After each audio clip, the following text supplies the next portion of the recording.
Qué bendición el estar aquí esta mañana para adorar juntos al Señor y cantar alabanzas que exaltan la grandeza del Señor, que exaltan su obra, que exaltan su persona, quién Él es y lo que Él ha hecho por nosotros. Grandes cosas ha hecho el Señor por nosotros. Amén. Y ese es ese Dios que nos dijo una vez a cada uno de nosotros, de una manera personal: ven a mí, no necesitas más. Pero es ese mismo Dios el que nos dice todos los días: sigue viniendo a mí porque no necesitas más. Amén. Quiero invitarles a que vayan a la Escritura, en sus Biblias, por favor, en la segunda carta del apóstol Pablo a los Corintios, en el capítulo 4, verso 7. Mi nombre es Karel Suárez, soy uno de los pastores de Iglesia Ciudad de Gracia. Siéntanse todos muy bienvenidos en medio nuestro. Y espero, y es nuestro deseo, que ustedes puedan disfrutar junto con nosotros de esta mañana de adoración al Señor y de venir a su palabra.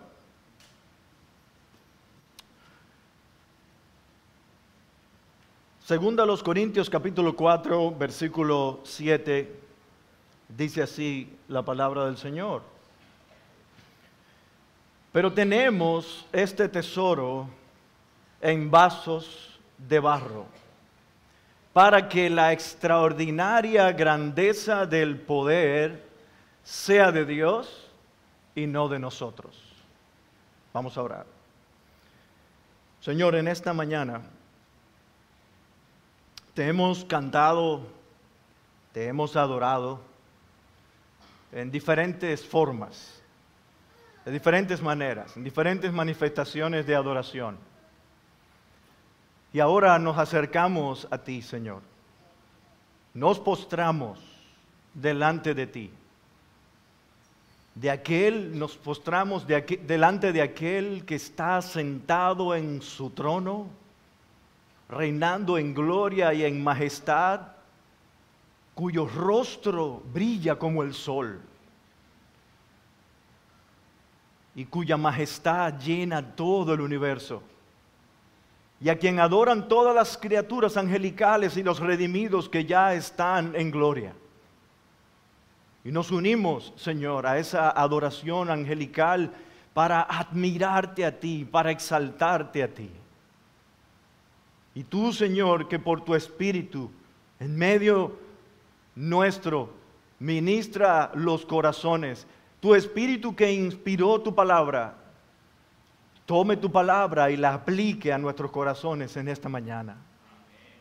Y en medio nuestro, Señor, tu iglesia sea edificada extraordinariamente al escuchar el Evangelio una vez más. Y si tú quieres y te complaces en salvar a alguien que está en medio nuestro perdido, lejos de ti como estuvimos nosotros un día, tú le acerques en el día de hoy a ti, Señor, y le salves. Te pedimos esto en Cristo Jesús. Amén. Amén. Para los que me conocen y han estado conversando, sobre todo el grupo de líderes y otros hermanos, lo que voy a mencionar ahora no es porque yo estuve investigando sobre España ni nada por el estilo. ¿Ok? Ellos se están riendo y saben por qué lo digo. El Banco de España es uno de los monumentos más representativos e icónicos de Madrid por su arquitectura a finales del siglo XIX y principios del XX. Sus más de 115,000 metros y su ubicación céntrica en la capital, Madrid, es también uno de los lugares más seguros del mundo. Según una revista que publicó este artículo, es esa edificación que ustedes pueden ver ahí. Su cámara o bóveda tiene una superficie de 2.500 metros cuadrados. está construida de hormigón armado y cemento fundido, y para poder acceder a ella es necesario, dice este artículo, atravesar varias puertas acorazadas, todas ellas acorazadas. La primera y más grande pesa 16 toneladas y media, y las siguientes varían entre 9 y las 14 toneladas. No son los únicos arcos de seguridad, sino que también hay rejas de seguridad y nunca se abrirá una puerta sin haber cerrado la anterior. Si alguien consigue pasar todas estas impenetrables puertas, todavía se enfrentaría con un último secreto de seguridad. Al momento de identificar la presencia de alguien, señores, esto es como si fuera una película. Al momento de identificar la presencia de alguien sin el debido código de seguridad, se activa al momento un sistema que inunda la cámara en cuestión de pocos segundos. ¿Por qué tanta seguridad? En esa sala secreta e impenetrable del Banco de España, se estima que se guarda, escuche bien, alrededor de 1/3 de la Reserva Nacional de Oro, e incluso algunas teorías apuntan que podría haber lingotes de procedencia nazi con el escudo del Tercer Reich, con su esvástica. Se cree que es con lo que Suiza pagó a España en medio de la Segunda Guerra Mundial, para que tengamos una idea. Definitivamente es incuestionable la importancia de tan gran riqueza para este país y las múltiples razones por las que las autoridades monetarias de España han querido protegerla con tan asombroso sistema de seguridad. Sin embargo, aún un tesoro más valioso, cuya influencia no solo alcanza la más profunda necesidad del hombre, a diferencia del dinero que es temporal y perecedero. Esta riqueza de la que estoy hablando trasciende a la eternidad. Este ha sido depositado en frágiles creyentes, aunque en sí mismo es poder de Dios. El texto que nosotros veremos hoy en las Escrituras nos apuntan a ese invaluable e infinito en valor, ese tesoro que tiene el Evangelio de Jesucristo y que fue depositado en nosotros, en ti y en mí como creyente, cuando lo recibimos por la fe. Y que debido a esa frágil condición humana, Dios está comprometido en guardar como nadie lo puede hacer. El apóstol Pablo, al escribir a los creyentes de la iglesia de Corinto, en su segunda carta, entre otros, le escribe con el propósito de defender su apostolado ante lo que estaba sucediendo. Falsos apóstoles, falsos maestros habían penetrado la iglesia y estaban cuestionando el apostolado, el mensaje y la autoridad del apóstol Pablo como enviado de Dios, como apóstol del Señor Jesucristo. Y estaban menospreciando el ministerio del apóstol Pablo y su predicación. Y es por eso que en varias secciones de esta carta vemos a un apóstol Pablo hablando de cómo él se había dado por los corintios en especial para guiarles con todo el consejo de Dios, con la palabra del Señor. Pero de una manera especial vemos a un Pablo exaltando por sobre todas las cosas, no su persona, sino el gran valor del Evangelio, su mensaje, el mensaje que él había recibido y el que él había transmitido a los corintios. El mensaje del Evangelio que permea toda la vida, que permeó toda su vida y su propia fragilidad también como creyente, y reconociendo también, además de su fragilidad, y lo podemos ver en varias partes de la segunda carta a los Corintios, pero también reconociendo el gran poder de Dios que lo guardaba a él y guarda a todo creyente ante su fragilidad para seguir adelante confiando en Dios y sirviendo por la causa del Evangelio, ese tesoro invaluable que posee cada creyente. Y es por eso que hemos titulado este sermón Tesoro en vasos de barro.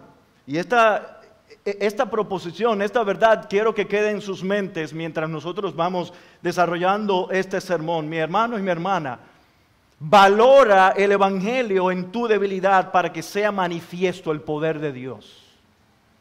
Valora el Evangelio en tu debilidad para que sea manifiesto el poder de Dios. Y hay solamente dos aspectos que queremos resaltar acerca de lo que el apóstol Pablo quería apuntar, guiado e inspirado por el Espíritu Santo, que tiene implicaciones para nuestra vida hoy, no solamente para los corintios en aquel tiempo, sino para nuestra vida hoy. Y el primero de ellos es valora el extraordinario tesoro. Y el segundo, reconoce tu fragilidad y el gran poder de Dios. Vamos a ver el primero. Ese gran tesoro, valora el extraordinario tesoro. Vean conmigo lo que dice el versículo 7, la primera parte, esta corta frase: pero tenemos este tesoro. Tenemos este tesoro. La declaración que el apóstol Pablo hace al comienzo de este versículo 7 ponía en las mentes de los corintios, los receptores de esta carta, una iglesia controversial. Una iglesia con una dinámica eclesiástica muy particular y que ahora tenía otra situación. Falsos maestros se habían introducido dentro de la iglesia, torciendo la enseñanza limpia, clara y poderosa del Evangelio que había sido traído por Pablo. Pero no solamente tenía la intención de poner en las mentes el apóstol Pablo de los corintios esta verdad, sino también en nuestras mentes, de cuál es la extraordinaria y valiosa posesión que el creyente tiene, la que tú y yo tenemos, y la que la iglesia de Cristo en general puede llegar a tener jamás. Todo lo demás es pasajero. Todo lo demás es temporal. El extraordinario tesoro del mensaje del Evangelio de salvación en Cristo es ese gran tesoro que tu iglesia, Ciudad de Gracia, y la iglesia de los Corintios podían tener, nada más. En la palabra de Dios encontramos muchas declaraciones acerca del extraordinario valor del Evangelio. Pero en este mismo capítulo 4, Pablo describe algunos aspectos del Evangelio que le había sido encomendado a él de parte de Dios. En el versículo 1 y 2, cuando Pablo habla acerca de su ministerio, de la proclamación del Evangelio, lo describe como la manifestación de la verdad. Vean conmigo lo que dice: por tanto, versículo 1, puesto que tenemos este ministerio, según hemos recibido misericordia, no desfallecemos, mas bien hemos renunciado a lo oculto y vergonzoso, no andando con astucia, ni adulterando la palabra de Dios, sino mediante la manifestación de la verdad. La manifestación de la verdad. En un mundo que abunda la mentira, en un mundo que abunda el error, y en donde la humanidad también está atrapada en ella, no hay nadie que pueda escaparse, no hay acepción de personas aquí. Todo aquel que no ha venido a la verdad, que no conoce a Cristo, está siendo arrastrado por esa mentira. De muchas maneras, en muchas facetas. El creyente en medio de esta humanidad tiene la verdad por la que debe vivir y la que debe proclamar para sacar a otros de la esclavitud, del engaño, del pecado, donde mismo estuvimos tú y yo tiempo atrás. En 1 Timoteo capítulo 3, versículo 15, el apóstol Pablo dice que la iglesia es columna y sostén de la verdad. ¿No es así? ¿Lo has leído? La iglesia es columna y sostén de la verdad. Y luego en el versículo 4, en este pasaje que estamos viendo de 2 Corintios 4, Pablo usa la frase: el resplandor del evangelio de la gloria de Cristo y lo conecta con lo que hace el mensaje del Evangelio. Lo que hace el mensaje del Evangelio en los corazones. Mira el versículo 6. Pues Dios que dijo, de las tinieblas resplandecerá la luz, es el que ha resplandecido en nuestros corazones. Menciona esto en el versículo 4 acerca de el resplandor del Evangelio de la gloria de Cristo, y en el verso 6 dice, pues Dios que dijo que de las tinieblas resplandecerá la luz, es el que ha resplandecido en nuestros corazones para iluminación del conocimiento de la gloria de Dios en el rostro de Cristo. Este es, mis hermanos, el poder creativo de Dios. El mismo Dios que dijo en el principio de todas las cosas, ¿recuerdan? Sea la luz. ¿Y qué ocurrió? Y fue la luz. Es el poder creativo de Dios. Es aquel que hace del Evangelio, o por medio del Evangelio, de un pecador, una nueva criatura. Tú y yo somos una nueva criatura, ya no somos igual. Antes vivíamos en la vanidad de nuestra mente, en la oscuridad de nuestro pecado, nuestros ojos estaban velados hasta el día en que el Evangelio llegó delante de ti y el Señor abrió tus ojos y viste tu gran miseria, tu gran vacío, tu gran necesidad, la maldad de tu propio corazón y la belleza y el esplendor de Cristo. El gran Salvador que Él es. Recuerda las palabras de Pablo en 2 Corintios capítulo 5, verso 17. De modo que si alguno está en Cristo, las cosas viejas pasaron, ahora han sido hechas nuevas. Cuando leemos estas palabras se lee muy fácil. Pero aquí hay mucho encerrado, aquí hay mucho empaquetado acerca de lo que hace el Evangelio a favor del pecador. Escucha, por lo menos algunas de las cosas. Por medio del Evangelio de Cristo, Dios llama a pecadores a salvación. De toda lengua, tribu, linaje y nación, de toda familia de sobre la tierra, cubanos, japoneses, dominicanos, oye, hasta los dominicanos. Eso es grande.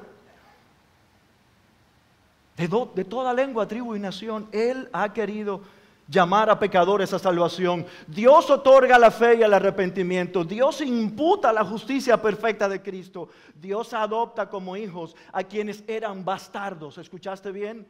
Dios santifica al pecador haciéndolo cada vez más semejante a Cristo su Hijo. Dios preserva y obra perseverancia en el creyente. Y finalmente, Dios glorifica con gloria celestial semejante a la de su Hijo y vida eterna a pecadores que solo merecen condenación y muerte eterna en el infierno. ¿Verdad que hay mucho en el paquete? Mucho. ¿Acaso esto no es glorioso? Todo eso Dios lo hizo en ti y en mí. Y cuando estamos hablando hoy de uno de nuestros valores, la centralidad del Evangelio, es de esto que estamos hablando. De la importancia que tiene que tú y yo como creyentes, que la Iglesia Ciudad de Gracia y la Iglesia Universal pueda tener la centralidad del Evangelio en su mente todos los días. Iglesia Ciudad de Gracia, esta es la obra gloriosa del Evangelio de Dios en Cristo, de la que tú y yo hemos disfrutado y por la que tú y yo debemos vivir cada día, pero también la que tú y yo tenemos y debemos compartir con los que están perdidos. Con una visión global apuntando hacia la gloria de Dios en Cristo, para que todos los pecadores, sin excepción, a quienes Dios ha reservado para salvación, le puedan llegar a conocer y vivan para Él y por la causa del Evangelio también. Mi hermano, la más valiosa posesión que tiene un creyente, aunque son posesiones muy buenas, no es la salud física, no es su empleo, las posesiones materiales, una cuenta bancaria, casa, vehículo, tecnología, etc. No es su familia.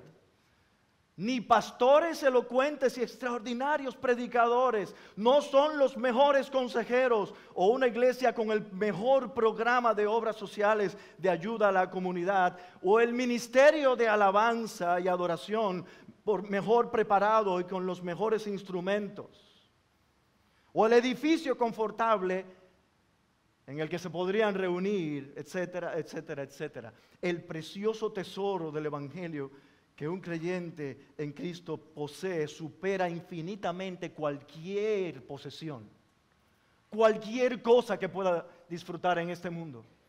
Lo supera infinitamente. Ni la superriqueza del superseguro Banco de Madrid, ni siquiera otra riqueza en todos los bancos del mundo pueden jamás compararse con el infinito valor que tiene el tesoro del Evangelio. Ninguno. Sin embargo, en muchas ocasiones vemos la iglesia de hoy viviendo desconectada de la hermosa gracia de Dios, la que hace del Evangelio algo sorprendente de infinito valor más que cualquier otra cosa. Leyendo un libro del autor David Platt, en su libro Radical, él dice lo siguiente: vivimos en una cultura de iglesia que tiene una peligrosa tendencia a desconectar la gracia de Dios de su gloria. Nuestros corazones celebran la idea de disfrutar de la gracia de Dios. Nos deleitamos en los sermones, en las conferencias y los libros que exaltan una gracia centrada en nosotros. Y aunque la maravilla de la gracia merece nuestra atención, si esa gracia se desconecta de su propósito, el triste resultado es un cristianismo centrado en sí mismo que no tiene en cuenta el corazón de Dios. Si le pidieras al cristiano promedio, dice David Platt, si le pidieras al cristiano promedio que se sienta en una reunión un domingo por la mañana, que resuma el mensaje del cristianismo, lo más probable es que se diga algo así: el mensaje del cristianismo es que Dios me ama. Ese es el mensaje del cristianismo, es que Dios me ama. ¿No está incompleto si nos basamos en lo que hemos visto en la Biblia? Entonces, cuando busco una iglesia, busco la música que mejor me cae y los programas que cuidan mejor de mí y de mi familia. Cuando hago planes para mi vida y carrera, pienso en lo que da mejor resultado para mí y para mi familia. Cuando considero la casa donde viviré, el auto que conduciré, la ropa que me pondré, la manera en que viviré, escogeré lo que sea mejor para mí. Esta es la versión del cristianismo que prevalece en nuestra cultura, dice David Platt. Sin embargo, no es el cristianismo bíblico. El mensaje del cristianismo bíblico es: Dios me ama para que yo dé a conocer entre las naciones sus caminos, su salvación, su gloria y su grandeza. Es, en otras palabras, el valioso tesoro del Evangelio. Dar a conocer el valioso tesoro del Evangelio de Dios. Mis hermanos, en estas palabras del apóstol Pablo a los Corintios, es muy evidente que él no cambia el mensaje del Evangelio para que el Evangelio sea aceptable, sea potable, ni desvía la atención de los creyentes y a los incrédulos a otras cosas. Pablo sabe que el problema está en el oyente y no en el mensaje. Pablo lo sabe. Nota conmigo como lo dicen los versículos 3 y 4. Y si todavía nuestro evangelio está velado, para los que se pierden está velado, en los cuales el Dios de este mundo ha cegado el entendimiento de los incrédulos para que no vean el resplandor del evangelio, de las buenas noticias de salvación, de la gloria de Cristo, que es la imagen de Dios. Iglesia, Ciudad de Gracia, lo repito otra vez: tu mayor y más extraordinario tesoro es el mensaje del Evangelio de Cristo, y es lo que tú y yo debemos valorar por encima de todo si en verdad queremos ser una iglesia fiel a su Señor y Salvador. eso. A diferencia de la hermosura y gloria del mensaje del Evangelio, nuestras competencias y capacidades físicas también, y emocionales, intelectuales e incluso relacionales, que tú y yo podemos tener, son pasajeras, son efímeras. Y esto nos lleva a nuestro segundo encabezado. El apóstol Pablo ha estado hablando del valor del Evangelio, lo valioso del Evangelio. Pone en nuestras mentes lo importante que es el Evangelio para nosotros. Pero ahora mira hacia dónde gira el apóstol Pablo, relacionado con esto. En segundo lugar, reconoce tu fragilidad y el poder, el gran poder de Dios. Ve conmigo lo que dice el verso 7 otra vez. Pero tenemos este tesoro, ¿en qué cosa? En vasos de barro, para que la extraordinaria grandeza del poder sea de Dios y no de nosotros. El apóstol Pablo, en su preocupación por defender su apostolado, mientras les estaba escribiendo a los corintios, aún ante el menosprecio de los falsos apóstoles que se habían introducido en la iglesia, tratando de desviar a la iglesia de su mensaje, del mensaje que habían recibido de Pablo, el apóstol Pablo, si ustedes notan, él no habla con aire de superioridad, todo lo contrario, sus palabras mostraban fragilidad. Sus palabras mostraban humildad y no un superapóstol. Y es por eso que al hablar de su mensaje del Evangelio como apóstol, no escondía su propia fragilidad y debilidad. Y es por eso que él dice, pero tenemos ese tesoro en vasos de barro. En vasos de barro.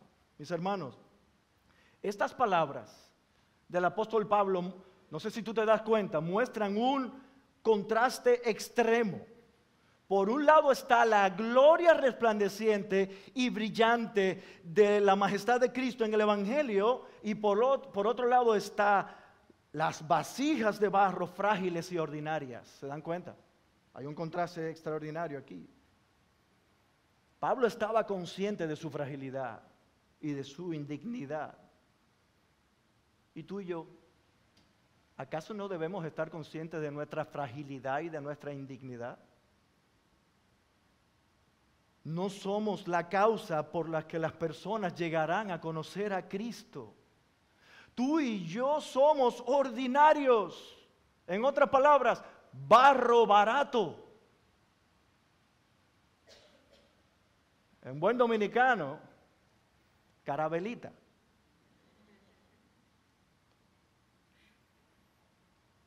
El extraordinario es el hermoso y poderoso evangelio de Cristo.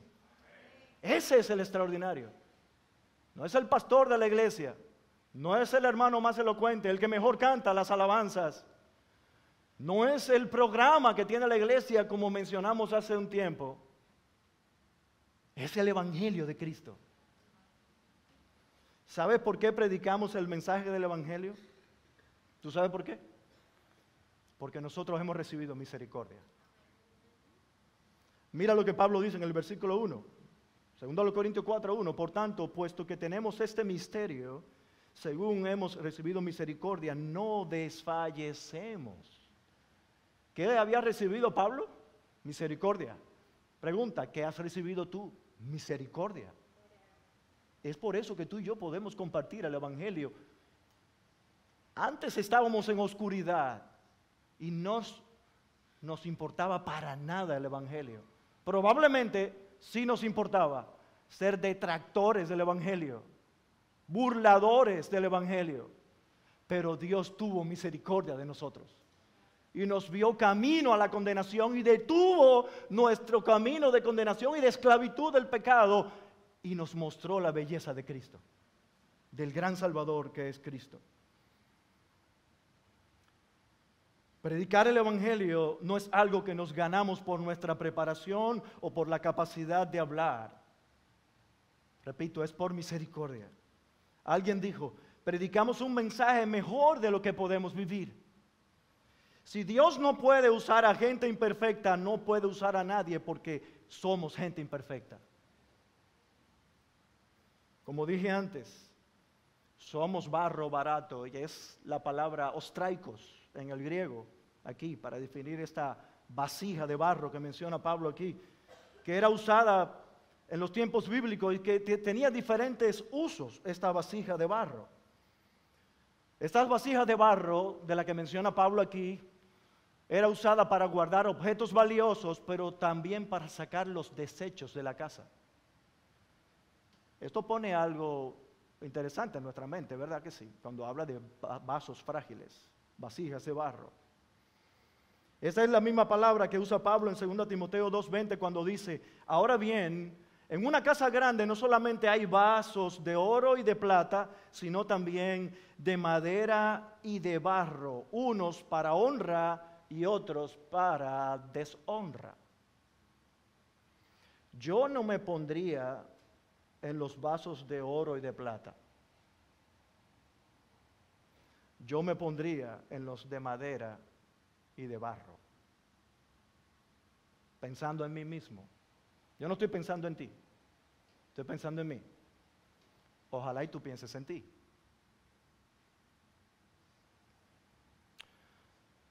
El reformador Martín Lutero tenía un enemigo llamado Sir Thomas More, quien llamaba a Lutero, escuchen estas palabras, y voy a mencionar unas declaraciones fuertes de Sir Thomas More sobre Lutero.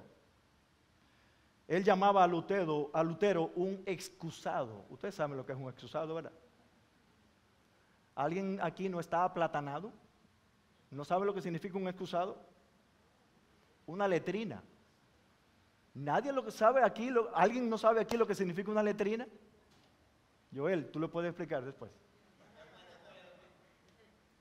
More decía, Lutero no tiene nada en su boca más que suciedad y estiércol con lo que juega al bufón. Él mete en su boca el estiércol que otros hombres escupirían en un lavabo.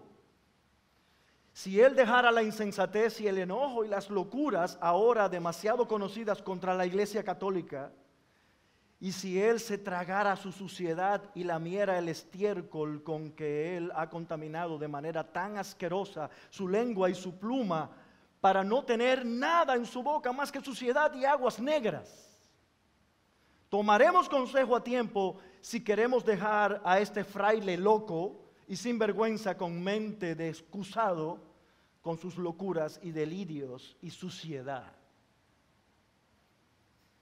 Vaya enemigo. Lo que pasa es que él conocía a Lutero. Y todos sabemos aquí la importancia que significó en el Evangelio Lutero para una época muy oscura, donde el Evangelio fue secuestrado y muchos andaban todo el tiempo en oscuridad. Pero Dios quiso en su soberanía levantar una luz en medio de la oscuridad. Martín Lutero. Y estas eran las palabras que decía Sir Thomas More, sobre él. Es muy probable que Lutero no rebatió esas palabras. Él sabía que era una vasija de barro y probablemente algunas de las cosas que mencionó Thomas More también. Mis hermanos, somos igual que Lutero, somos igual que Pablo, vasijas de barro, débiles e indignos. Como el mismo apóstol Pablo dice en 1 Corintios 1, 25 al 29, pues consideren, hermanos, su llamamiento. No hubo muchos sabios conforme a la carne, ni muchos poderosos, ni muchos nobles, sino que Dios ha escogido lo necio del mundo para avergonzar ¿a quién? A los sabios. Y Dios ha escogido lo débil del mundo para avergonzar a lo que es fuerte. También Dios ha escogido lo vil y menospreciado del mundo, lo que no es, para anular lo que es, para que nadie se jacte en su presencia. Ahora bien, ciertamente, no solamente está la indignidad de la vasija. Ciertamente hay otro aspecto en el que se muestra nuestra fragilidad mientras servimos por la causa del Evangelio. Y es el desgaste y debilidad física y hasta emocional. Esto es una realidad. Tengo que hacer una confesión pública aquí a la iglesia. Oren por mí porque los demás pastores, porque son más jóvenes, me hacen bullying. Recientemente cumplí 50 años. Y en ocasiones se han reído de mí. Por favor, oren por ellos.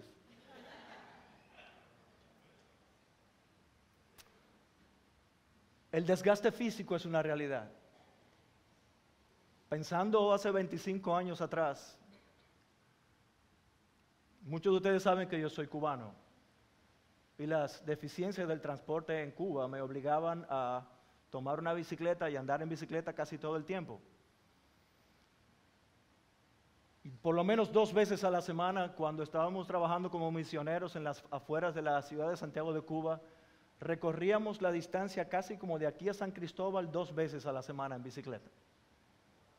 Ida y vuelta. Pero ahora yo no lo puedo hacer.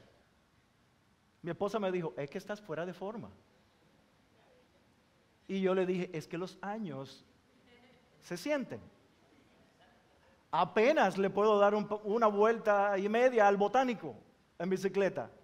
Y llego a la casa, que a veces hay que recogerme. En este mismo capítulo 4, Pablo apunta a esta realidad. Mira conmigo lo que dice el verso 16, por tanto no desfallecemos. Antes bien, aunque nuestro hombre exterior va decayendo, sin embargo nuestro hombre interior se renueva de día en día. La vida ministerial del apóstol Pablo podríamos decir que estuvo sometida a mucho estrés y fatiga, lo que Pablo no escondía a los corintios. Como mismo dijimos anteriormente, el apóstol Pablo no se consideraba a sí mismo un super cristiano con super capacidades, como tampoco nosotros debemos considerarnos super cristianos. Tampoco nunca el apóstol Pablo pretendió esconder su fragilidad, como hemos mencionado, así como ninguno dentro del pueblo de Dios debería esconder su fragilidad. Pues son oportunidades para crecimiento en compañerismo cristiano unos con otros y vivir el poder del Evangelio que no solamente transforma creyentes individuales, sino también a la iglesia como cuerpo de creyentes. Somos frágiles y necesitamos ayuda el uno del otro. Somos frágiles emocionalmente, unos más que otros. Físicamente somos frágiles. Ciertamente el liderazgo particularmente tendrá un alto costo por la causa del Evangelio, por lo que la iglesia haría mucho bien al orar por sus líderes y por sus pastores. Sin embargo, cada uno de nosotros debería estar dispuesto a gastarse y sufrir por causa del Evangelio. No solo los líderes, no solo los pastores, no solo los misioneros, no solo los evangelistas. Todo el cuerpo de creyente debería estar dispuesto a gastarse por la obra del Evangelio. Tú y yo. Alguien dijo, cuando alguien nace, alguien tiene que sufrir. La razón por la que muchas personas no están naciendo de nuevo en nuestros días es porque no hay personas dispuestas a sufrir. Yo leí esto y me hizo pensar. Me hizo pensar en cómo yo estoy viviendo el Evangelio y cómo yo estoy mostrando el Evangelio, qué oportunidades estoy usando para compartir el Evangelio. Además de eso, tenemos el gran significado que tiene participar en la vida de los demás dentro del cuerpo de Cristo, sosteniendo al débil con un pensamiento permeado por el Evangelio. Es cierto, Dios es soberano para salvar, así como Dios es soberano para enviar pruebas y aflicciones. Pero si tú y yo somos sinceros, estamos dispuestos a gastarnos más, muchas veces, por cosas temporales de este mundo, las que son visibles, que por la causa del Evangelio, cosas que son eternas e invisibles. Mis hermanos, una iglesia centrada en el Evangelio se gastará por la causa del Evangelio y vivirá por el Evangelio y podrá ver, palpar el extraordinario poder de Dios manifestándose en la debilidad, en tu debilidad y en la mía. Y el apóstol Pablo experimentó en carne propia, no solamente lo frágil que era, sino también el poder de Dios obrando en su propia fragilidad. Y así lo entendió, como el plan de Dios, que él fuera reconocido por la proclamación del Evangelio. Sea Dios y no el mensajero Pablo, el ideal de Pablo y el deseo de Pablo es que los corintios pudieran ver no a él, y si lo veían a él, que vieran a un hombre frágil y débil, sino que ellos vieran a Cristo y la hermosura de Cristo. Y es por eso que dice, pero tenemos este tesoro en vasos de barro, ¿para qué? Para que la extraordinaria grandeza del poder sea de Dios y no de nosotros. ¿Cómo se vio el poder de Dios en la vida de Pablo? En los versículos 8 y 9 dice: afligidos en todo, pero no agobiados; perplejos, pero no desesperados; perseguidos, pero no abandonados; derribados, pero no destruidos. Mis hermanos, Dios está por completo comprometido con la causa del Evangelio y sostendrá a sus mensajeros con su poder hasta que en todo lugar sea conocido el olor del conocimiento de Cristo. Nosotros somos una iglesia bebé. Solamente tenemos un año. Este año ha sido intenso, ¿no es verdad? ¿No es cierto? Ha sido muy bueno, intenso, y a veces uno queda exhausto. Este fue solo el primer año de Ciudad de Gracia, y si el Señor quiere, nosotros cumpliremos un año más, y otro más, y otro más, y otro más, y otro más, a no ser que Cristo venga antes por nosotros. Pero, cuando eso llegue a pasar, en la voluntad de Dios, se notará el desgaste. Si yo estoy aquí, tendré 20 años más, 70 años. ¿Te imaginas tú cuando estés 20 años más aquí o a otro lugar a donde el Señor te envíe? ¿Cómo estarás? Por eso, nosotros debemos confiar en el poder extraordinario de Dios que sostiene a sus mensajeros. ¿Quieres ver el poder de Dios obrando de forma extraordinaria en tu vida? Centra tu vida en la causa del Evangelio.